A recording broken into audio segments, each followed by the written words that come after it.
आज मधुबनी का दुर्गा पूजा घूमने का इस बार प्लानिंग कर रहे हैं, तो आइए बताते हैं मधुबनी का 4 टॉप पैलेस। सबसे पहले मैं आगे बोहारा के दुर्गा मंदिर, और इस मंदिर के खूबसूरती के बारे में मधुबनी के कौन व्यक्ति नहीं जानते हैं। और यहाँ पे माँ दुर्गा का प्रतिमा बनने का काम जोरों शोरों से चल रहा है। फिर हम आगे गौशाला चौक के दुर्गा मंदिर, और यहाँ पे हर साल की तरह इस साल भी मनाया जा रहा है भव्य पंडाल, और ये भव्य पंडाल बनने का काम एकदम जोरों शोरों से चल रहा है। और आप लोग मुझे यह बता दीजिए दुर्गा मंदिर के साइड में यह कौन सा मंदिर है, आप लोग कमेंट में जरूर बताइएगा। इसके बाद हम आ जाते हैं आर.के. कॉलेज के पास स्थित दुर्गा स्थान।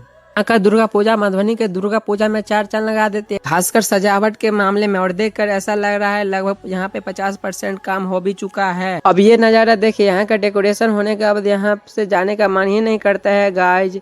फिर हम आ जाते गिलेशन, जो कि गिलेशन वाली मैया से प्रसिद्ध है। अब आप यहाँ पे आइएगा दुर्गा पूजा के समय में, तब आपको पता चलेगा कि यहाँ का दुर्गा पूजा इतना ज्यादा प्रसिद्ध क्यों है। और यहाँ पे माँ दुर्गा का प्रतिमा बनने का काम जोरों शोरों से चल रहा है। अब ये बताइए आप लोग कि मधुबनी के कौन कौन से गाँव का दुर्गा पूजा का एक्सप्लोर करूँ इस बार।